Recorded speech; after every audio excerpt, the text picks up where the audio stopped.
galing, brand ka. Start your way to the stardom. Brand ka.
Pinipilit namin sila pumunta pero walang paramdam no? Ini-ignore talaga kami.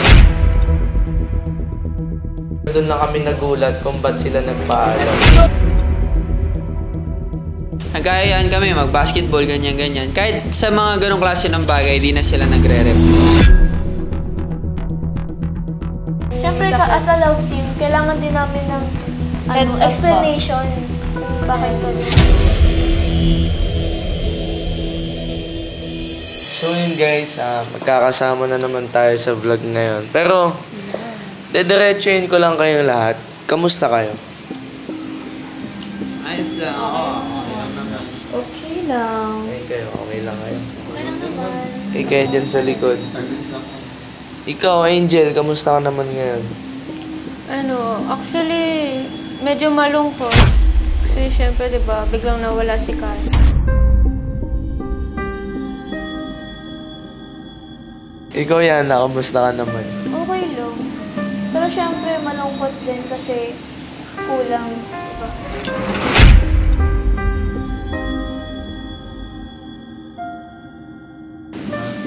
So, ayun guys, siguro nagtataka kayo kasi wala nga si Cassie, tsaka si Harold. Di namin sila kasama ngayon.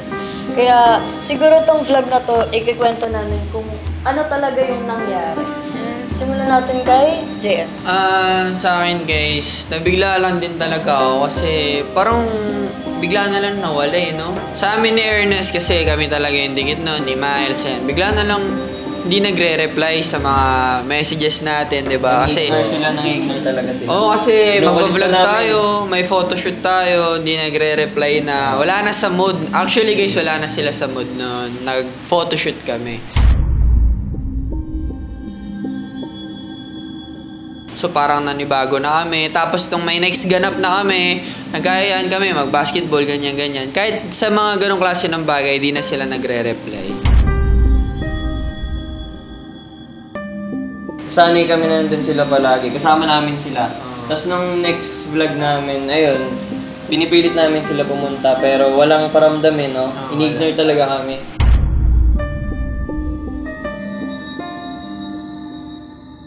Nung medyo tumagal na, nagpaalam na talaga sila. Like, sabi nila, papahinga lang muna sila. Ay yung sinabi talaga nila, binitawan nilang words, papahinga sila. Focus daw muna sa school. Yan, so... Tapos ayun guys, nagulat na lang din kami, nag-iba na sila ng bayan. Kaya, tinanggal talaga nila. Kaya alam namin nagtataka kayo. Ayun, syempre, para sa amin, namimiss din namin yung dalawa Para kasi pag wala sila, parang may something. Tsaka nakakabigla kasi. Siyempre, yung kulit ni Cass, di ba? Balot ni Cass. Before kasi, ang ayos pa talaga natin. Masaya naman talaga. Walang problema talaga. Doon lang kami nagulat kung ba't sila nagpaalam.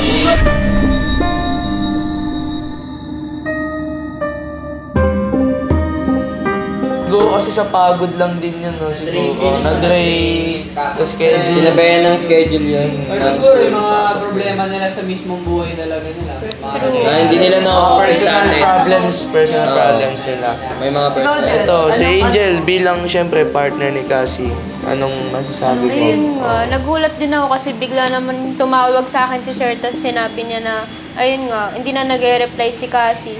Tapos sinabi niya yung pamamaalam ni Cassie na magpapahinga, tapos tututok nga daw sa ACADS. Ako naman, syempre una, nalungkot ako kasi bigla-bigla na lang magaganon si Cassie magpapaalam. Pero ako, ayoko naman maging selfish na magiging ano ako sa sarili ko. Syempre, kung ano yung maging desisyon. Pero naiisip ko rin na baka nga tungkol sa ACADS or personal life niya yung reason kung bakit gusto niya umalis. Ikaw, Yana. Ano, yung sa akin, di ba may photoshoot tayo nun? Tapos pagdating ko doon, kasama kami ni Ate Cheska, wala sila Harold doon, tsaka sila Cassie. Siyempre, nagtaka kami, di ba? Bakit wala sila? Bakit hindi sila umatid? Kaya sinabi ni Sir na yung dahilan, pinakita kung paano sila nagpaalam. Pero, bakit walang paalam sa love team? True. Yun Siyempre, yung masakit doon. Siyempre, as a love team, kailangan din namin ng Heads up ba? explanation. Bakit ko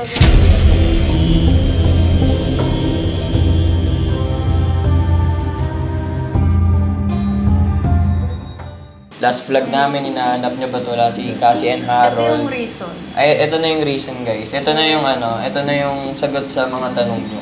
Tsaka guys, huwag na rin kayo masyado mag-spread ng mga fake news. Oo. Tungkol kung paano sila umalis. Tsaka guys, yung mga kumakalat sa social media na parang mag-iiba daw ng love team, gano'n. Wala pong nangyayaring gano'n dito. Ang reason lang po is magpapahinga lang daw po sila sa academics. Ay, sa Rancav dahil sa academics. Tsaka guys, huwag kayo mag-alala kasi ginagawa naman namin ang lahat. Kinakausap pa rin namin sila na pinipilit namin sila kasi Inaabot tayo ng anong oras yun para kausapin sila. alas 3 na, gano'n. Pero nakakausap naman namin. Tinatawagan talaga namin. Siyempre, hindi lang dahil sa trabaho, pero namimiss talaga namin sila. Yung bonding namin. Siyempre, lalo na sa mga love teams nila, di ba? Kasi yun talaga yung mahalaga. Ako naman, masasabi ko naman nung photoshoot talagang nagulat ako na hindi sila kasama. Talagang minessage ko sila nun eh. Sinabi ko sa kanila kung nasan sila. Tapos nag-message naman sila. Sinabi nila sa akin na sorry man, di ako makapunta. As yun nga, I guess busy nga talaga sila sa ACADS, tapos sa personal life nila. Kaya yun na lang guys, iwas issue na lang tayo at respetuhin na lang guys natin kung ano yung side nila. Yun nga guys, kahit magkakasama tayo, ramdam pa rin namin na may kulang. Kasi nga, sabi nga nila Harold at Miles, na yun nga daw yung sabi nila Cassie, na magpapahinga nga lang daw kasi busy sa ACADS, overwork, ganun. Ayun, nung time na na-meet namin si Cassie sa Vermosa, kasi kinausap talaga namin yun ng masinsinan si Cassie. Kung ano bang naging problema. Tapos doon siya nag-open up, guys. Tapos doon nga namin nalaman na about sa school talaga yung problema niya. Hindi siya nagsisinungaling sa amin. Kaya sa mga nagtatanong dyan kung baka iniisip nyo merong pinagalitan, away, gulo, walang ganon. Totoo yung nangyari kay Cassie na dahil sa school, ba't siya nag-live muna sa Rancav. Ayun Saka talaga. guys, don't ever think na nagkakaroon kami ng mga conflict dito sa management kasi wala pong nangyayaring ganun. Tsaka we're all healthy sa management namin. Yung mga kumakalat na kunyari account nila yun, like nag-ano sila ng mga fake news sa mga nangyayari. Mga poster lang yun guys, kaya huwag kayo maniwala. I-check nyo muna lagi kung sila ba talaga yun o hindi. Kasi madali lang Madali lang Madali lang pumalat ang issue. Madali lang kung ano rin Kahit paniniwala. sinong tao na hindi sikat, basta issue yan. Oh, pero ito na talaga yung matibay na ebidensya na hindi walang mga ganong news na nababalitaan niyo ng mga peke. So yun guys, syempre aminin naman natin, matagal natin silang nakasama, marami tayong pinagsamahan. Kaya bilang guys, trabaho namin para sa kanila, ginagawa pa rin namin yung best namin na mabalik sila or i-save sila Harold tsaka sila Cassie. Kasi syempre kahit sa sino naman tanongin natin, mahirap talaga mag-let go ng isang bagay o ng isang tao. Tsaka guys, kung nasasaktan kayo, syempre, mas nasasaktan ka. Kasi sila talaga yung kasama namin. Pero kayo mag-alala. Kasi yung site na yan, mapapalitan din yan. Kasi wino-work na natin, di ba? Kasi kami lahat dito guys, pamilya kami dito, nagtutulungan kami at wala kami pinapabayaan. Yan lang ang totoo. Tsaka guys, actually napag-meetingan namin yan. Di ba Kasumi? Kasama sila sir, di ba? Actually guys, na-meeting na kami ni Tata, yan, ni Sir, kung let go ba or isi-save sila Harold at Cassie. Kaya pansin nyo, wala kaming nilalabas na official statement. Kasi syempre, gusto namin i-save. Kasi nandun pa rin yung mga pinagsamahan namin. Syempre, Nasa process pa lang tayo. Tsaka guys, stop nyo na rin yung mga rumors na yung mga issue, yung mga poster, respeto natin yung space nila. Kaya nga guys, kung nakikita nyo po, ngayon pa lang kami nabibigyan ng mga opinions namin. Kasi guys, pinaprocess pa lang namin to lahat. Gagawin talaga natin yung paraan para maibalik sila. Para sa inyo guys. Syempre, di ba? Wala talagang i-let go. Wala talagang i-let go. Kaya syempre, magkakasama tayo eh. Sa kasiyahan, sa kalungkutan. Kaya tayo rin mag-solve nito. Kami lang din. Kaya wag niyo kaming pangunahan, guys. Huwag kayong mag-alala.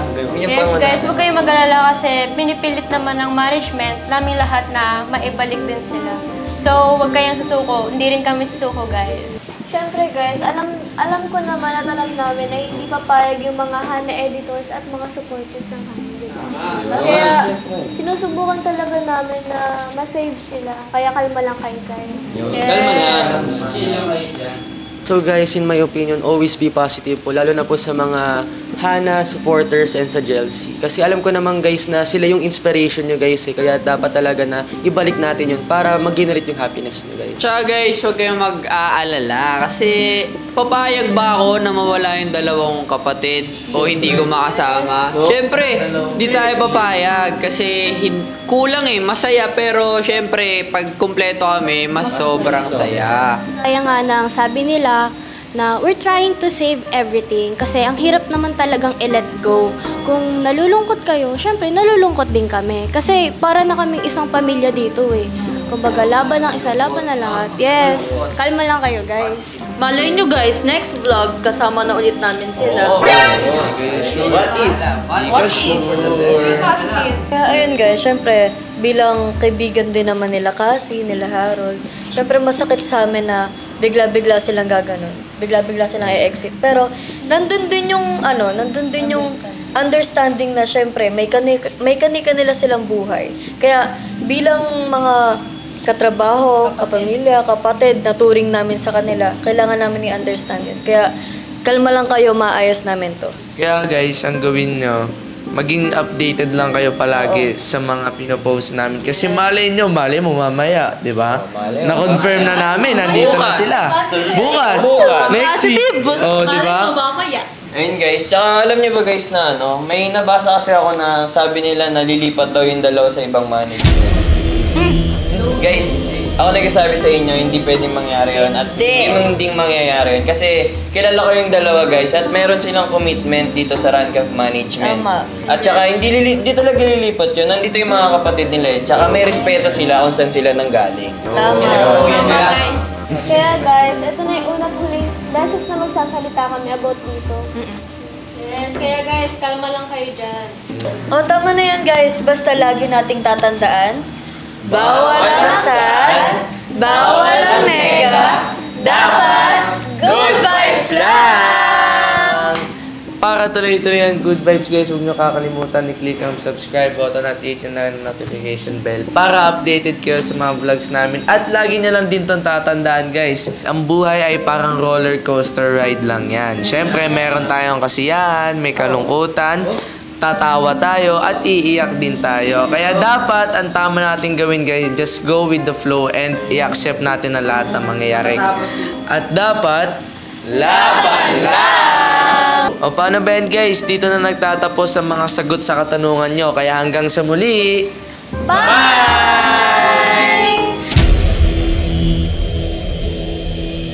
Ayun nga po, kung ako po yung tatanungin, ayoko po magpalit ng love team. Kasi unang-una, nasanay na ako na si Cassie yung lagi kong kasama. Na 2 years na kaming magkasama as a love team. Tapos, ayun nga po, ayoko talagang magpalit. Kasi lalo na, inaalala ko rin po yung supporters namin na Chelsea. Hanggat maaari gusto ko silang, pakiligin.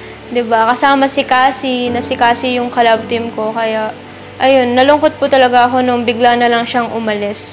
Tsaka, yung reason naman po niya, na naiintindihan ko naman po kasi baka gusto niya nga po talagang mag-give way sa pag-aaral niya, sa ACADS niya.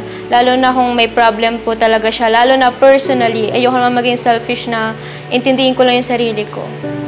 So, ayun po. Sa plano naman po kung ano man magiging plano ng management, wala na akong doon.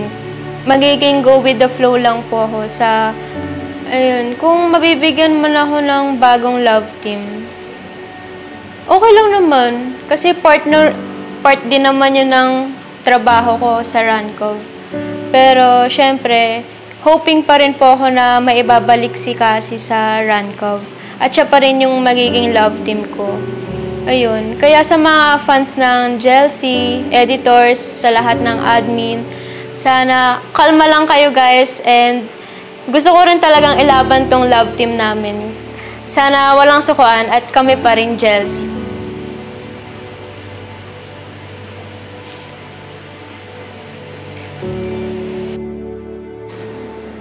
So, ayun nga po. Siyempre, una-una sa lahat, malulungkot yung fans at mga editors at mga sumusuporta sa amin ng lubos, mga gumagabay sa amin na love team na Hana. Siyempre, malulungkot sila.